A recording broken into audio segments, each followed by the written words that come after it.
Council heard that urgent action was required to de-escalate the current situation, while the resumption of hostilities by the M23 have been roundly condemned, with calls for the group and other armed formations to lay down their arms and join the disarmament process in the region.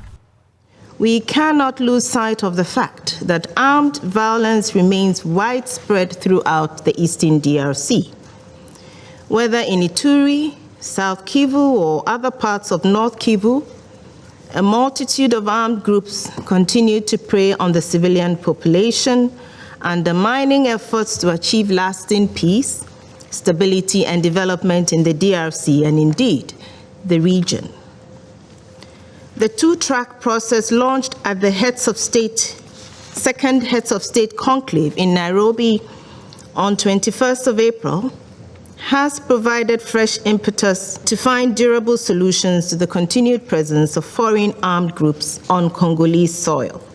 Pobi also addressed the rising tensions between Rwanda and the DRC over allegations that Kigali is supporting the M23, a Tutsi Congolese rebel group, while Rwanda has accused the FDLR, a Hutu rebel formation in eastern Congo, of abducting two of its soldiers along the border, a group Kigali believes enjoys support from the DRC army, with concerns here that recent tensions risk reversing the political and security progress that has been achieved over the last decade.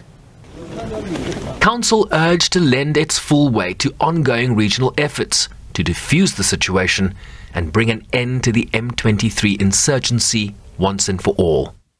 I am encouraged by the fact that Rwanda and the DRC have decided to refer to the expanded joint verification mechanism of the International Conference of the Great Lakes region to investigate reported instances of human and material damage caused by explosive ordnance originating from across their respective borders on 23rd of May.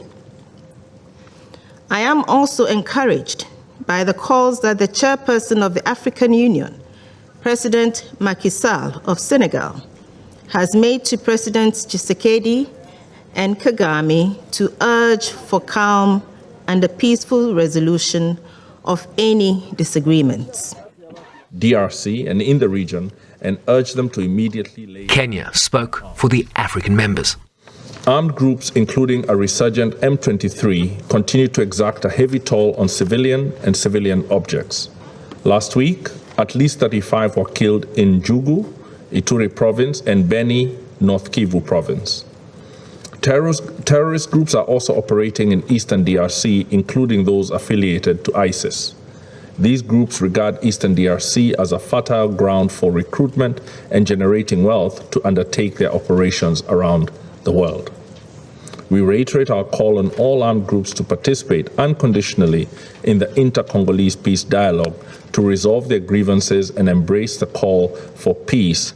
DRC Foreign Minister Christophe Lutundula Apala-Penapala called for greater involvement of the Council in facilitating a frank dialogue with Rwanda, while Kigali's envoy rejected the labeling of M23 as Rwandans, calling it an internal matter for the DRC to resolve, adding that they value a strong relationship with Kinshasa. Shervin Bryceby's SABC News, New York.